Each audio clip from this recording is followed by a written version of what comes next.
Shinin with Diamond, brought to you by Diamond Holly Productions. It is a very special episode today because we have Miss Sarah K. Harrison here. We talk about her world traveling adventures, how she came about her business, and working and coaching with national sports teams and executives. You guys are going to love today's episode and getting to know Sarah and how her mind works and her perspective on life. So enjoy this episode.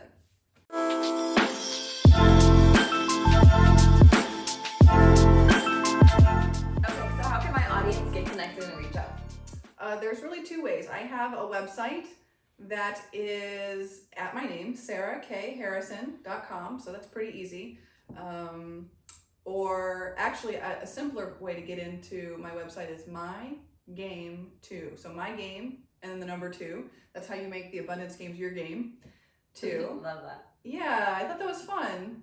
And then also you can follow me on social media where I just post about like everyday things. A lot of people say there's a lot of power in how you think. Mm-hmm. And so I post a lot about how I'm thinking about things, and that's at Coach Sarah K. All right, perfect. Okay, Sarah, explain your business.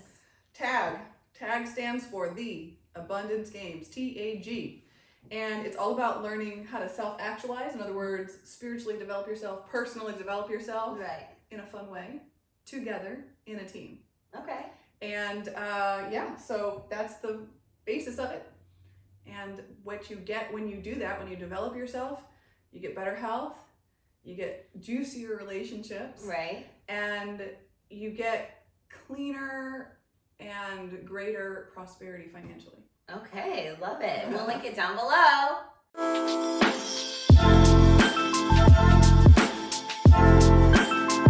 Life story. A brief life story. Oh, goodness. Okay, well, I was born overseas. I was born in Iran.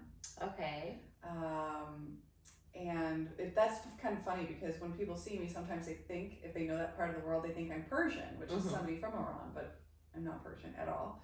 So that makes things complicated. And I did most of my growing up in the States. And then since then, I've traveled to over 20 countries and to diversify my experiences in life. Because I don't think. What do you mean by that? Okay, so for example, one of the things I always tell young people is go work for free. People are like, yeah, what do you mean by that? oh my God, people freak out. I'm like, pick something that you really, really, really want exposure to.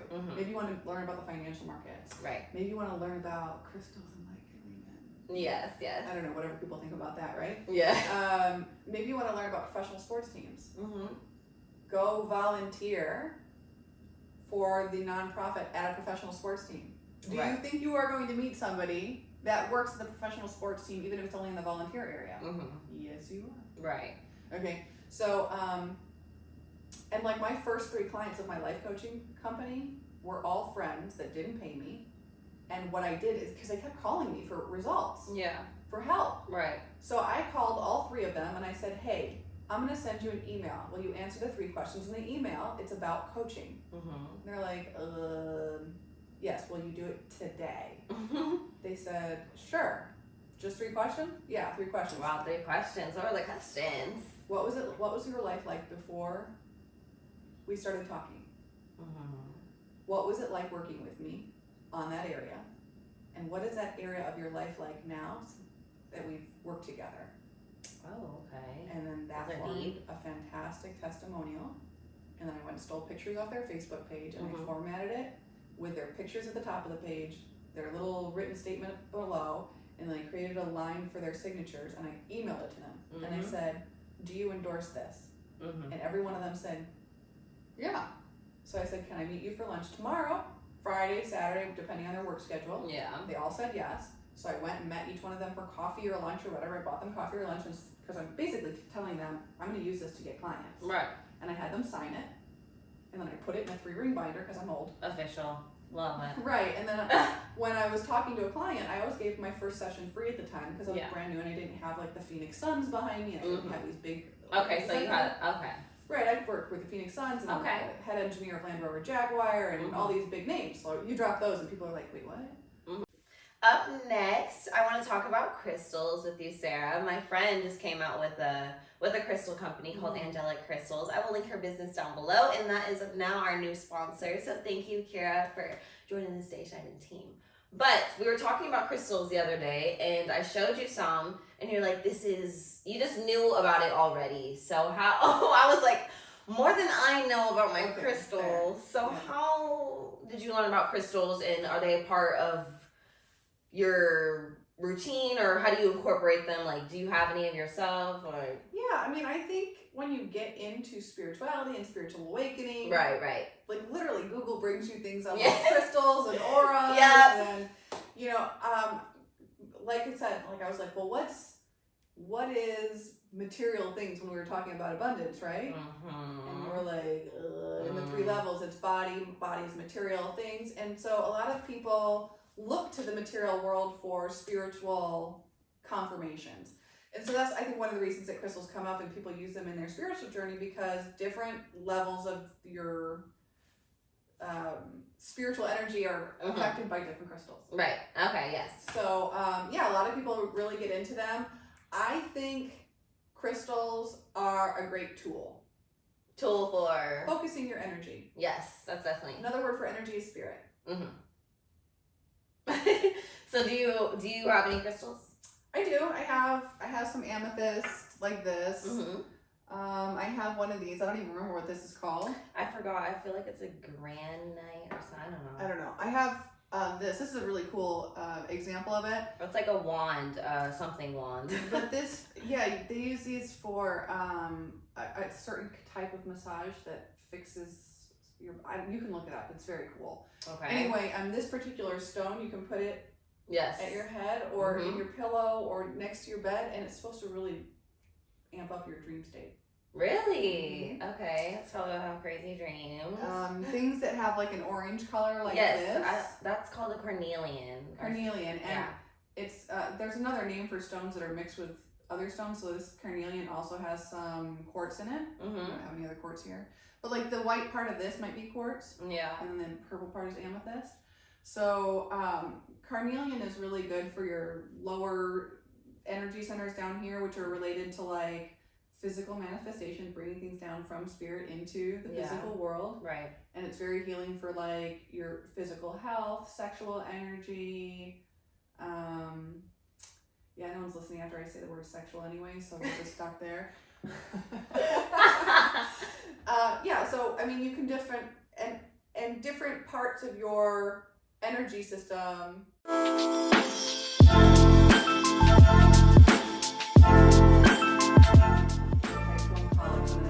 Informal educating of myself to learn things that are important to me. And what are some things that are important to you? I think when I was younger, I felt like there was something wrong with me, and I think today a lot of people feel that way. Like how? Like I didn't know. I mean, I think life wasn't going the way that I wanted it to, and I thought it was my fault. Okay. Yeah. And so I spent a lot of time doing self-help and personal development trainings, leadership trainings, team management trainings. If you wanted the fancy word for some of that, it's ontology. Ontology. And so that was good, actually. It was good for me. I learned a lot about communicating and what the real purpose is of communicating. Like communicating with people? Yeah. I think a lot of people think they're communicating so that they can be heard. Yes. But in order to be heard, you have to communicate in a way that the other person can understand. It's not about what you want to say. Right. It's about how they need to hear it. And I spent many years working in that, and then I got, I was very lucky. When I was young, I was very physically capable, and I had a certain level of talent and mastery in dance like you. How long? I danced until I was 19. Oh, I love 20, that. Yeah. And then I changed to international business, and I started focusing on like the mental aspect of things. So I learned business, and I learned personal development and communication and sales and influencing. Wow, everything. Okay. Well, I mean, I'm old, so you have some time in there. You are not even old. I'm pretty sure I'm the age of your parents. Oh my god. Well, you do not. You look really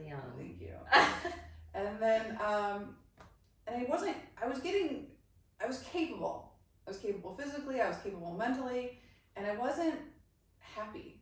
And I wasn't creating the prosperity that I wanted in my life. And I thought, well, there's something wrong here. So now it's not, there's something wrong with me, there's something wrong here. Right.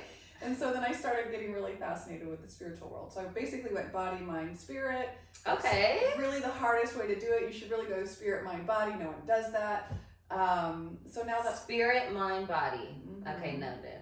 Yeah, so we can talk more about that later if you'd like. But anyway, so that was my journey. It was, being born and being kind of a child of the whole world, and having been exposed. And I learned Spanish. I went into the Peace Corps. Wow. Okay, so let's talk about that. Tell us about the Peace Corps. Well, the Peace Corps, for the people that don't know about it, is the government funds it with U.S. tax dollars, and it's like you have the military over here, and they're like the security guards and the fighters, the bouncers and the and then the Peace Corps over here, and they're like the diplomats. So they're like, the club manager. They like try and make everything good so people don't break out in fights. And so you go and you do cultural interchange, you learn language, and you help people in their country. I did business because obviously. So how long is it? Like the agreement is 2 years. Okay. Usually it's around 2 years. So for me, in country was 2 years. And you're so you're in one place and. Yeah, because it takes roughly like a year to really know somebody fully. To gain their trust. Right. And then a year to accomplish something. So like, I mean, most of my really close friends, I mean, we hung out for the first year, right? And then in year 2, like, you're not going to start a business with somebody the first day you meet them. Exactly. You're likely to do that maybe after a year or 2 of knowing them, you really know what they're about. Right. So the idea is, you spend a whole year like getting to know people, getting to know the culture, learning the language. And how was that? Was there any challenges? Like, was there any big challenges for you? Was there stressful? A single woman in Latin America, like people think like they're like, why does she live alone? And then also like living with a family, like the wife's like watching you. She's like, what are you doing in my house? Like, right. And you don't know the culture, so you make mistakes. And I was young, so you dress probably sexier than you do when you're older, and you make a lot of mistakes. You make mistakes in language. I remember once I borrowed my neighbor's lawnmower to mow my lawn. And I mowed my lawn on a Sunday, and the entire town heard about it. Like, you don't do that. Because Sunday is like a day of rest and peace and quiet. Okay. That's a little mistake. And there's a lot of things that happen like that, So you have challenges for sure. Okay, well that was cool, your Peace Corps. I thought I had a different question, but I forgot. Okay, so let's talk about your business. Okay, so my dad showed me the website. How long have you been life coaching? Because that's life coaching in itself, the Peace Corps or whatever. Yeah. I feel like. So how long has that been? Have you always wanted to do that since you were a child, or? No, I was definitely a lost kid. Like, my little sister is a surgeon. Actually, she works at the VA for my military friends out there. Yes. She knew what she wanted to be when she was 5 years old. She knew when she grew up she was going to be a doctor. I still don't know what I want to be when I grow up. So life coaching was one of those things that I was doing it everywhere. And then I was like, my friends were coming to me over and over again for help. And then I was like meeting people in coffee shops and on the grocery store line, and I was helping people and they were staying in touch with me. And this one guy was like a serial entrepreneur who was like doing startups, and he wanted to make money working with me. And he was working on some other businesses, and he said, well, if I help you, will you do it? And I was like, like my head started to spin. Like, it was like, really, like, you're afraid of failing. I was afraid of failing. Yeah. So I started it then. That was in 2008, February 2008, and I've been doing it since then. So, wow. Okay. And then you've just been trying to spread the word of your website and stuff like that to people, like, around the community. Honestly, I think for the first 10 years of my business, I built a reputation in my local community. So there's a huge personal development community in Arizona, and they're connected to a whole bunch of different trainings. A lot of people come from all over the world to come to Sedona and Phoenix and Scottsdale for these types of things: spiritual development, personal development, healing. We're known for having alternative therapies that really work. And so it's a good place to build a reputation. Right. But I never did anything online. And then a few years ago, I decided that I wasn't going to put the kind of energy that it required into being a local personal development teacher, essentially. And I wanted to take a step back and find a way to live a more balanced life.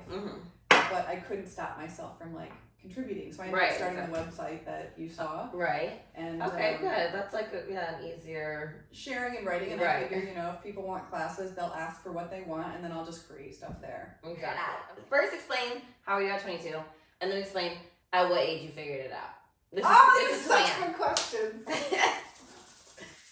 Yucky son! Oh my god. Okay, so I love Karate Kid, actually. That's a whole other story, but that's very similar to this. I love Karate Kid too. And actually, that's a good example. We'll come back to that in a minute. So, 22, I was a hot mess. I was emotional. I was not prepared by my community. They say it takes a community to raise a child. Yes. Okay. Which is why I'm here. I want to contribute to you. I want to contribute to your growth. I want to contribute to your success, your business. Yes. But most importantly, I want to contribute to you woman to woman. And I didn't have anyone like that. I had a lot of people that did little things for me, but no one that I built enough trust with me that I could go back to them and ask. By the way, you can call me anytime. And so I went out into the world and I made all the mistakes by myself. When you're out in the world and you make mistakes, people are not going to help you. The people are going to help you, the people are close to you. And so I think that's a lot of the reasons I got involved in personal development. And it comes to turn out that emotionalism is actually one of my greatest strengths. I'm highly, highly, highly sensitive. I'm very intuitive. People ask me all the time if I'm psychic. I'm like, no, I can see perfectly well that you do this and this and yes. this. And you feel this way about that. Right. And if you feel that way, you have to think this or this or this. And right. People, they feel taken aback. But when I was 22 and I had no guidance, and then I would go full-hearted into something and then get crushed. And I mean, not only crushed, but crushed and criticized, and plus you're judging yourself, and then you feel shame that you think you're supposed to know how to do it because people are criticizing you. It was rough, man.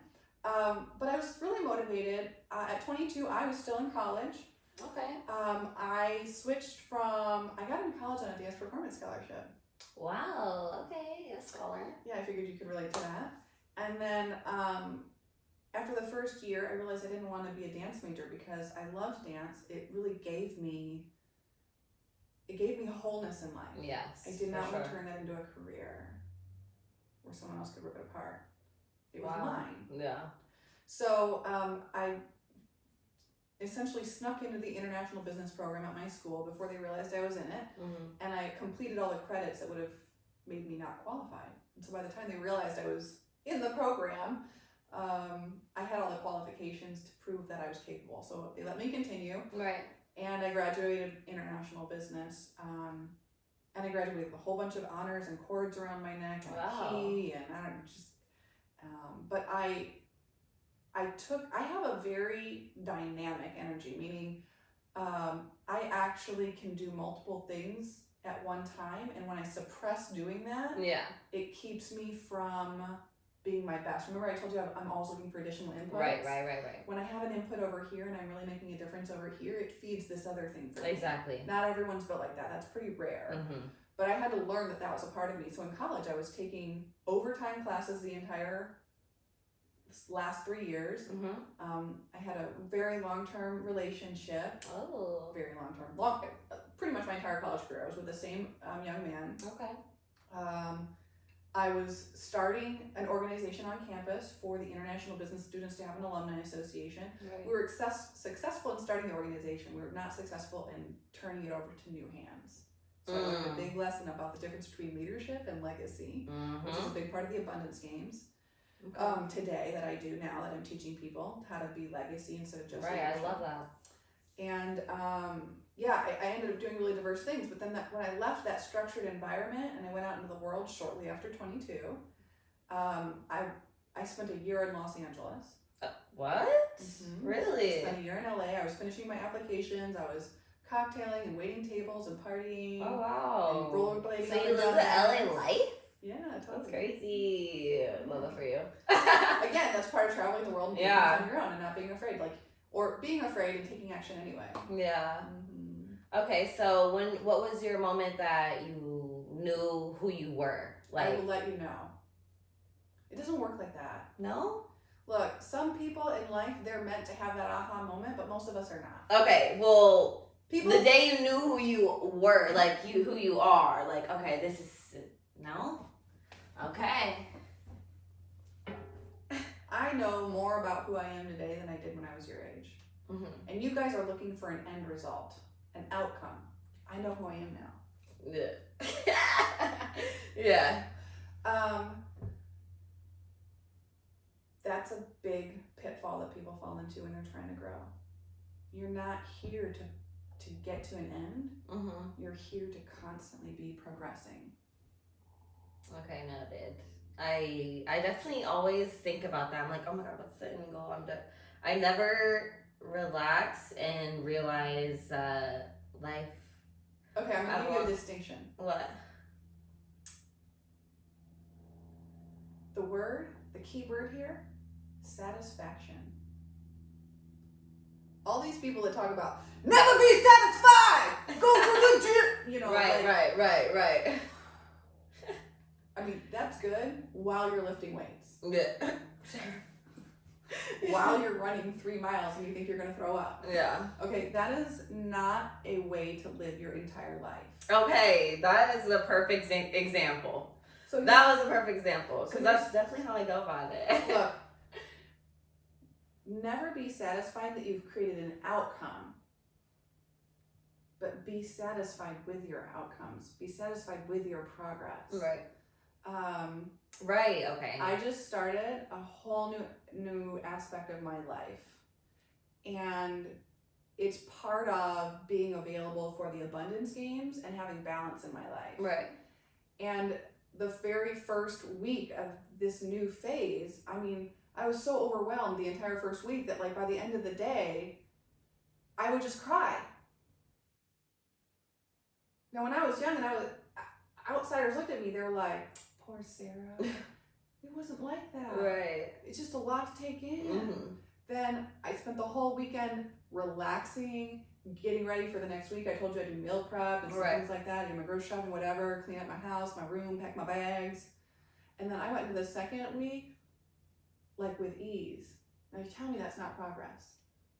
But we don't measure that kind of progress in life. Right. But if you measure that kind of progress, you'll look back and you become Oprah. You'll look back and you become Elon. Mm-hmm. You'll look back and you become Lincoln.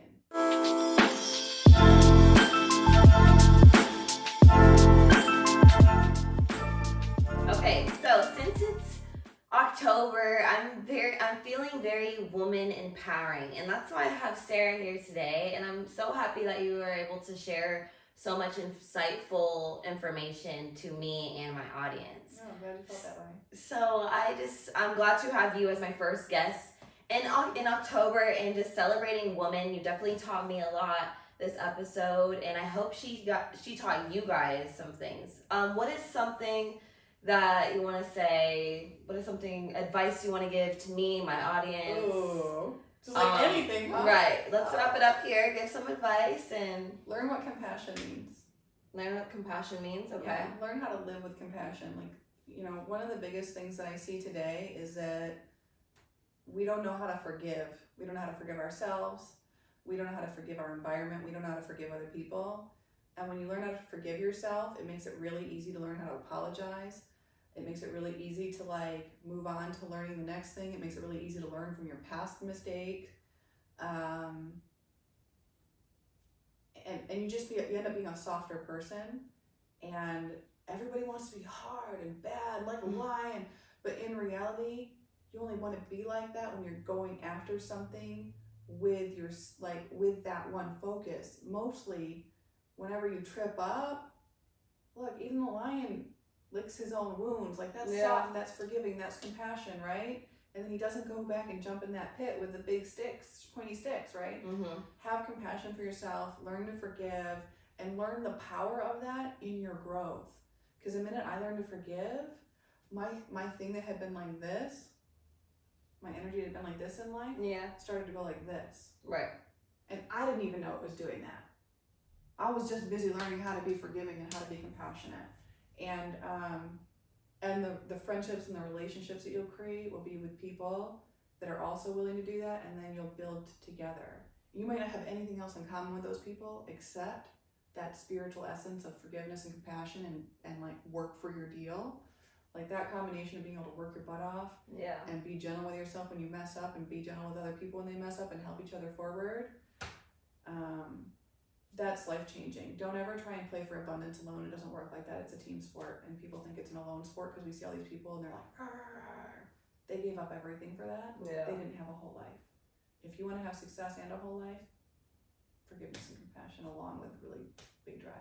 Well said, Sarah. And thank you so much for being in my life and being a great mentor to me. I am very grateful for your existence, and thank you so much for being on my show.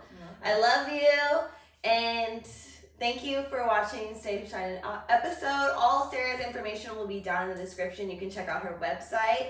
And yeah, thank you guys for watching today's episode, and don't forget to stay shining.